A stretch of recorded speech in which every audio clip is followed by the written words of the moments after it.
Have you ever had someone look you in the eye after you did a tiny favor and say a sincere thank you that somehow made your whole day softer? Have you ever met a person who, when everyone else was giving up and saying forget it, quietly said, "Let me see if there is another way," and then actually carried the problem on their shoulders? Welcome back to this channel, and thank you for being here.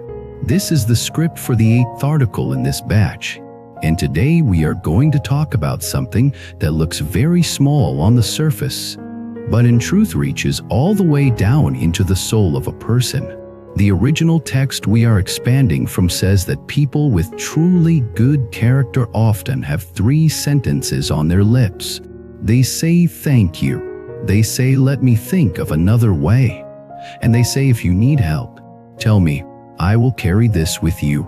These sentences look ordinary. No mystery, no big theory, no fancy words. But if you listen carefully, they are like a flashlight shining straight into a person's inner world. In a single thank you, you can hear humility, gratitude, respect.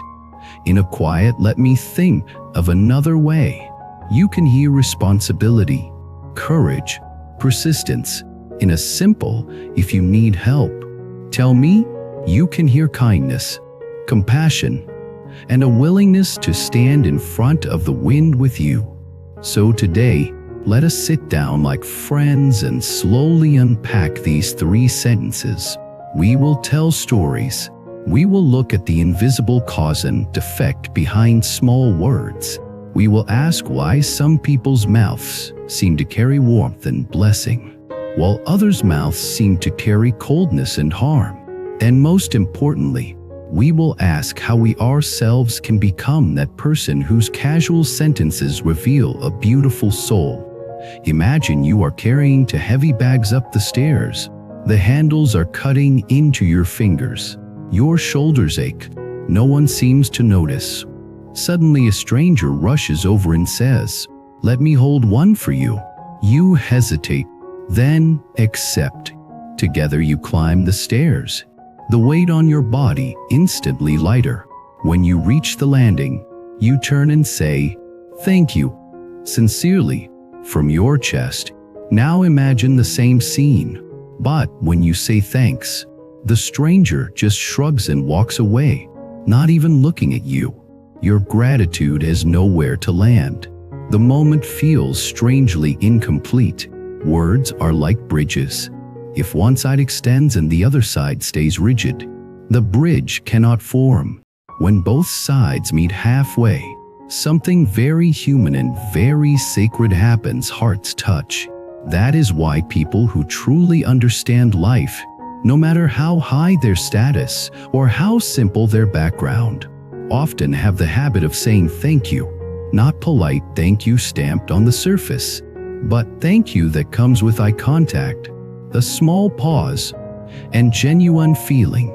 Let me tell you about a man named Thomas. Thomas was the kind of person many would call successful. He owned a medium-sized company. He drove a good car, lived in a nice apartment, and was respected in business circles. On the outside, he seemed to have everything. But if you watched him closely in everyday situations, you would notice something odd. He almost never said thank you.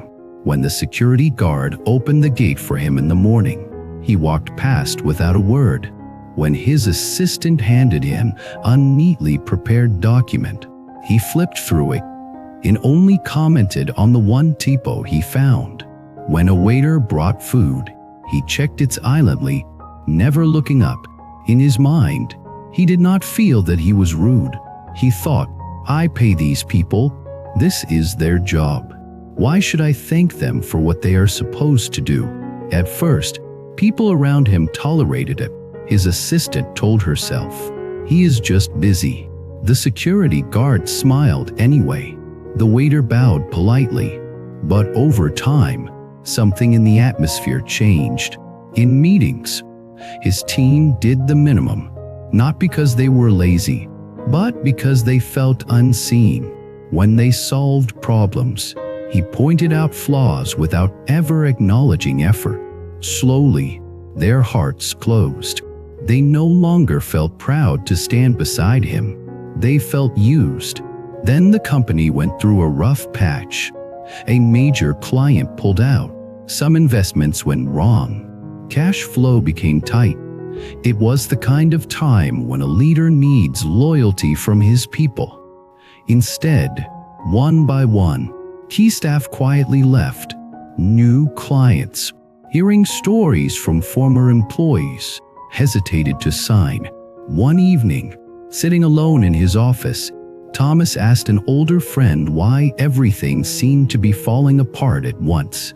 He expected a technical analysis, market conditions, strategy mistakes, competition. Instead, the friend asked a strange question. He said, "When was the last time you said thank you to your staff from your heart?" Thomas laughed nervously. He wanted to say, "This is not the point." But something in the friend's serious eyes stopped him. He thought back. He remembered giving instructions, correcting mistakes, demanding results. He could not remember a single moment of genuine thanks. The friend continued, "You think you lost people because of money and opportunity. That is part of it. But deeper than that, you lost them because they could not feel you valued them. You carried the mindset that you owe nobody gratitude because you pay them. That mindset is like a sign on your forehead that says, 'Whatever you give me, I will not see it.' In the long run, who wants to stand in that cold wind?" Those words hit him harder than any financial loss. In the months that followed, Thomas tried something new. It felt strange at first, but he forced himself to practice. When his assistant stayed late to finish a report, he looked up and said, "Thank you for staying longer. I know you have your own family time." When the security guard opened the gate on a rainy morning, he rolled down his window and said, "Thanks. Take care in this weather." When a junior staff member made an effort to prepare a presentation, he began not by criticizing, but by acknowledging the work done. A miracle did not happen overnight. Some people had already left and did not come back. But among those who stayed, their eyes changed. They started to feel that their presence mattered.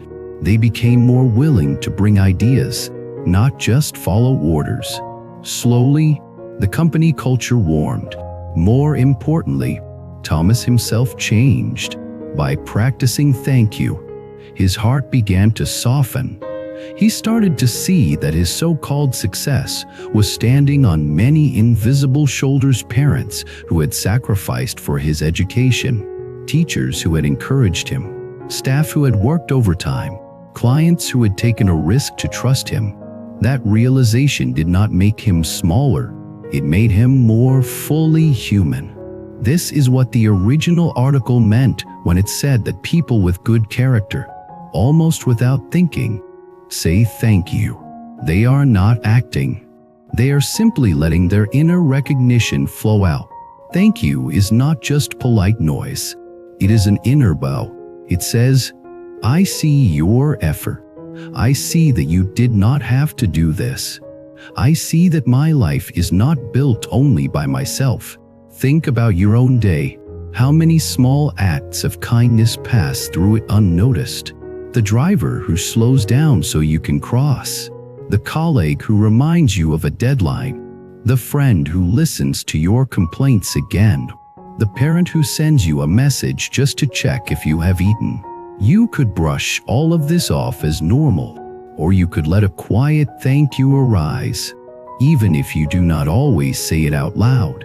When you do speak it out loud, even in a small voice, you are doing more than being polite. You are training your heart to remain awake to goodness. And when a heart is awake to goodness, it is much harder for bitterness, entitlement, or arrogance to take over. That is why, from a spiritual viewpoint, gratitude is not only a nice emotion, it is a protection. It guards your character from rotting in unseen places. Now, let us move to the second sentence. Let me think of another way. At first, this sounds like a simple practical line, but beneath it lies a deep attitude about responsibility and fate. Some people's first reaction, when things go wrong, is it cannot be helped. This is just how it is. Blame others, or blame the universe. Their heart quickly closes. They stop looking for possibilities. They convince themselves there is no door, and so they stop reaching for any handle. Other people, even when the situation looks bad, hold a different posture inside. They may feel discouraged, but somewhere in them, there is still a small light that says, maybe there is another angle, another path, another way to carry this. That is the kind of person who says, let me think of another way. Let me tell you about a woman named Rachel. Rachel worked in a small company that produced handmade food products. It was not a trendy job, but she liked the sense of creating something real. The company was preparing for a big holiday season. Everyone was counting on large orders from a chain of stores. Unexpectedly, a week before the holiday rush, the chain canceled their order. There had been a change in management, and they chose a different supplier. Overnight, the company's careful plan collapsed. The boss sat at his desk, silent. Staff gathered in the break room, their voices filled with worry. One colleague said, "We are finished." Another said, "What is the point of trying? The big players always crush small businesses." Someone else said, "Better start looking for new jobs." In this heavy atmosphere, Rachel listened, felt her own stomach twist, and then heard herself say, quietly but clearly, "Maybe there is still another way." Some people rolled their eyes. Another way? What way? But the boss looked up. Rachel continued, "We have already prepared stock. The holiday is still coming. People still want to buy gifts. If that big chain will not take our products, can we approach smaller shops, markets, online platforms, or even set up a temporary stall? It may not fully replace the loss, but doing nothing definitely will not help." Her words did not magically fix everything, but they lit a spark. Everyone began to brainstorm. Someone had a cousin who ran a small grocery. Another knew the owner of a cafe. Someone else suggested a community fair. People started making calls, posting on social media, asking contacts. In the end, they did not completely match the original order, but they managed to sell a large portion of their stock. More importantly, they built new relationships with smaller businesses who appreciated their quality and later became loyal customers. After that crisis, the boss said to Rachel, "You saved us." She shook her head. "I did not save you. I just did not want to give up before we had tried everything." Her sentence let me think of another way carried more than problem solving. It carried a refusal to surrender to despair too quickly. It carried respect for effort. From the view of cause and effect, people who always say there is no way close the door of their own destiny. People who say, "Let us see. If there is another way, leave that door slightly open for unexpected help to enter." Of course, not every problem can be solved. There are situations where no matter how many paths you try, certain outcomes cannot be changed. Illnesses that do not respond to treatment, relationships that truly need to end, losses that cannot be reversed. In those cases, it is not wise to stubbornly insist on forcing things back to how they were. But even then, the spirit of "let me think of another way" can still operate. Maybe you cannot cure a disease, but you can find another way to use your remaining time meaningfully. Maybe you cannot keep a relationship, but you can find another way to end it with dignity rather than cruelty. Maybe you cannot retrieve a lost opportunity, but you can find another way to build a new path from what remains. Let me think of another way is not denial of reality. It is a commitment to respond creatively and courageously to reality instead of collapsing. Now, notice something important. People who love to say, "Let me think of another way," are often the same people who carry heavy responsibilities in families and groups. Because once others see that you do not run away when things are hard, they naturally turn to you. This can be tiring, but it is also a profound form of blessing. Life trusts you with more because it sees that you do not throw away what is placed in your hands. The original article connects this attitude with the third sentence: if you need help, tell me, or I will take responsibility for this. These are the words spoken by those who are willing to stand between others on disaster. To understand the weight of this, imagine a family facing a crisis. The father loses his job. The mother is ill. There is an elderly grandparent and two children. Everyone is scared. There is not enough money. Bills are piling up. The air in the house feels like it could crack. In this moment, different kinds of sentences can appear. Someone might say, "Do not look at me. I also have my own problems." Someone might say, "It is your fault. You should have managed better." Someone might say, "This is fate. What can we do?"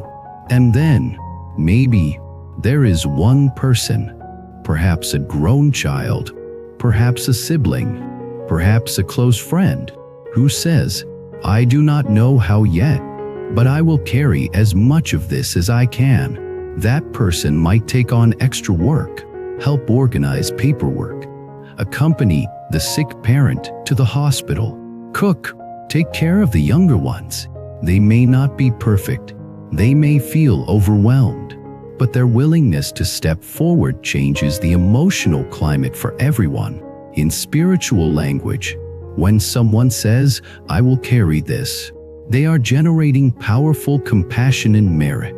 They are choosing to share the burden of others rather than push it away.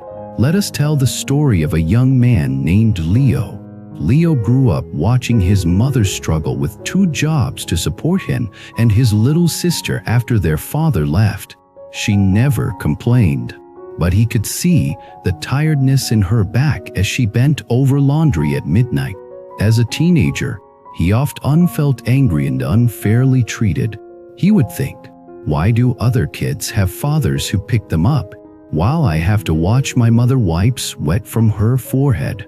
There was a time when he rebelled, refused to study, and spoke harshly to her. She did not fight back much. She just said quietly, "One day you will understand." That day came faster than he expected.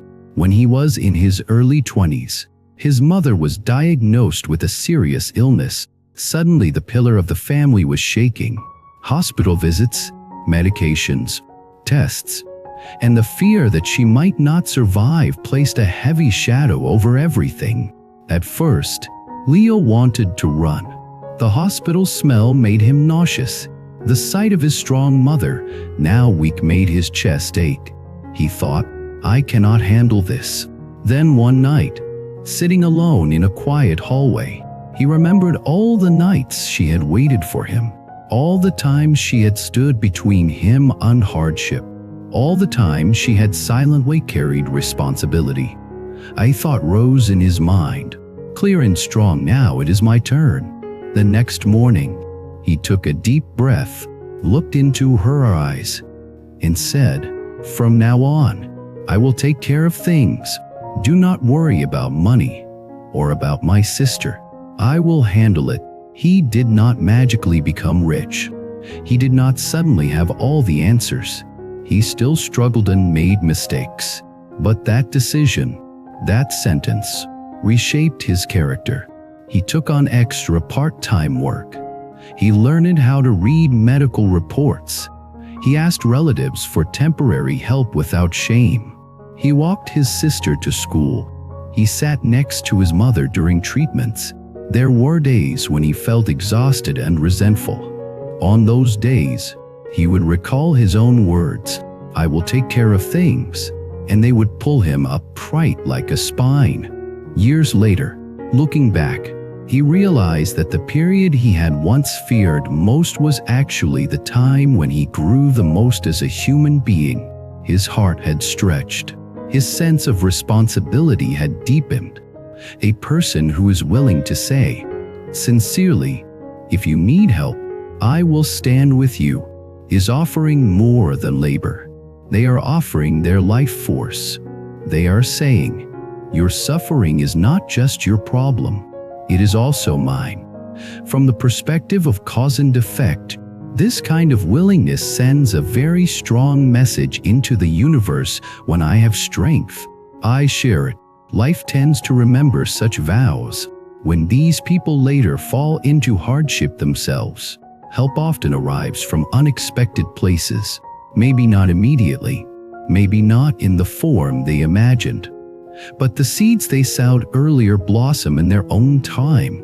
Now, after talking about these 3 sentences individually, let us see the pattern they form together. Thank you says, "I see your kindness." Let me think of another way says, "I will not give up lightly." If you need help, tell me says, "I am willing to stand beside you." Gratitude, responsibility, and compassion. These 3 qualities are like 3 legs of a tripod that holds up the structure of good character. Take away anyone, and the structure wobbles. Someone who is responsible, but not grateful may become harsh and self-righteous, thinking only they carry everything, unresenting everyone else. Someone who is grateful but avoids responsibility may become sweet with words but unreliable in action. Someone who is compassionate but blind to gratitude or responsibility may burn out quickly or end up enabling unhealthy behavior. When all 3 work together, a person becomes quietly powerful. How does this connect to spiritual growth, wisdom, and the deeper path of awakening? Spiritual traditions often say that awakening is not only about sitting in meditation or understanding high concepts. It is about polishing the heart. A polished heart reflects reality clearly. A dusty heart distorts everything. Gratitude polishes away arrogance. Responsibility polishes away laziness and avoidance. Compassion polishes away coldness and cruelty. And the cloth we use to polish, day after day, is made of small sentences, spoken again and again in real situations. Let us be very honest. Most of us can say thank you. Let me think of another way. And if you need help, tell me as slogans. The challenge is to say them when they are inconvenient. It is easy to say thank you to someone we like. Harder to say it to someone we secretly look down on. It is easy to say let me think of another way when the problem is small. Harder when we are tired and afraid. It is easy to say call me if you need anything when we know the other person probably will not call. Harder to say it when we know they actually will, and it will cost us sleep, money, or emotional energy. That is why the path of becoming a person with truly good character is not a straight, smooth road. It is a road with many chances to step back and many chances to step forward. So how can we practice? In a simple, human way, to move closer to being that person whose words are full of warmth and integrity, we can start with awareness. Notice how you speak right now. When someone helps you, do you acknowledge it, or do you act as if you deserved it? When a problem appears, are you quick to say it cannot be done, or are you willing to sit with the discomfort of seeking another solution? When someone around you is clearly struggling, do you pretend not to see, or do you at least ask if they would like a hand? Do this observation not with harsh self-judgment, but with curiosity. Like a scientist studying their own heart, Next, choose one of the 3 sentences to focus on for a while. If you realize that thank you rarely crosses your lips, make a quiet agreement with yourself for the next week. I will say thank you out loud whenever someone helps me, no matter how small. At first, it might feel awkward, especially if you are not used to showing softness, but over time, it becomes natural. You might be surprised how much the atmosphere around you changes. If you find that your reflex in difficult situations is to give up or complain, try practicing let me think of another way in your mind before you speak. This does not mean forcing solutions where none exist. It means giving your mind a chance to shift from helplessness to exploration.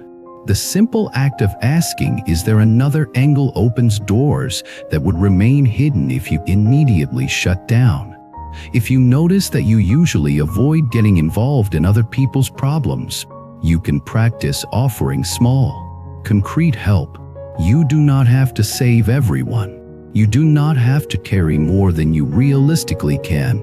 But you can say things like, "I have a little time this weekend. Would you like me to help you move?" Or, "I know someone who might have information about this. Let me ask." Each time you make yourself available in a real, specific way, you are training your heart to be a place of refuge rather than a closed gate. And do not forget another important part: the way you speak to yourself. Many of us are very polite to others, but extremely cruel to ourselves. We might say thank you warmly to a stranger, but inside our own head, after making a mistake, we say things we would never dare to say to anyone else. We might tell a friend, "Do not give up.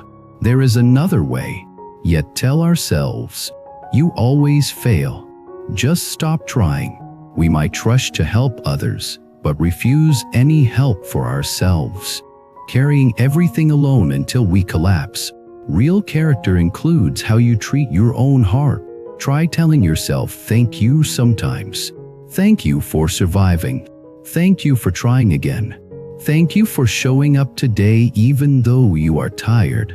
When you hit a wall, try saying to your own mind, "Let us see if there is another way," instead of instantly writing yourself off. When you are overwhelmed, try whispering, "It is okay to ask for help. You are not less worthy because you cannot do everything alone."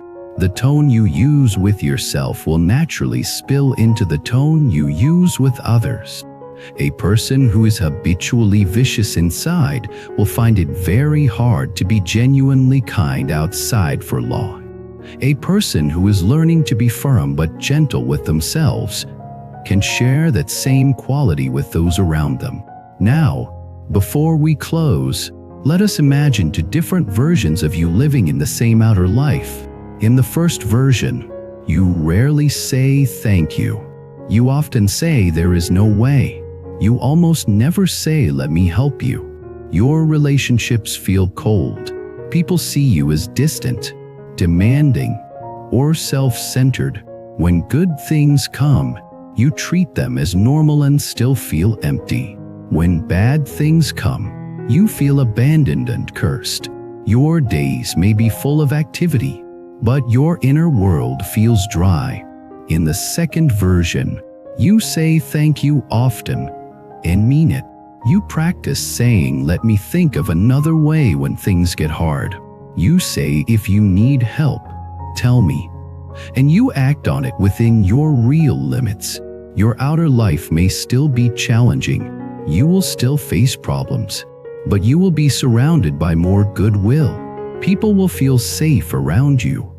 Opportunities may come more often, not only because of luck, but because others trust your character. Most of all, when you look in the mirror, you will feel more at peace. The same house, the same job, the same city, the same family, different outcome, simply because your heart has chosen different sentences as its constant companions. That is the quiet power of seemingly small words.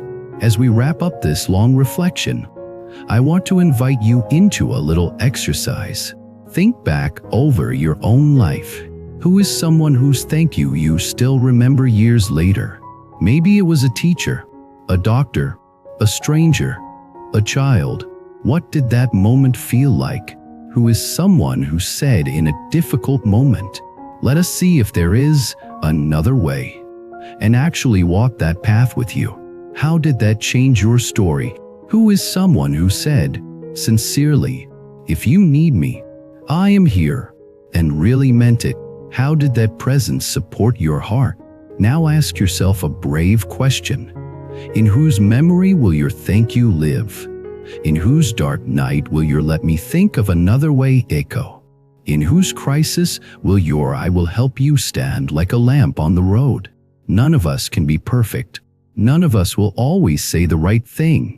But all of us, starting today, can move a little closer to being that person whose mouth carries warmth and whose heart carries light.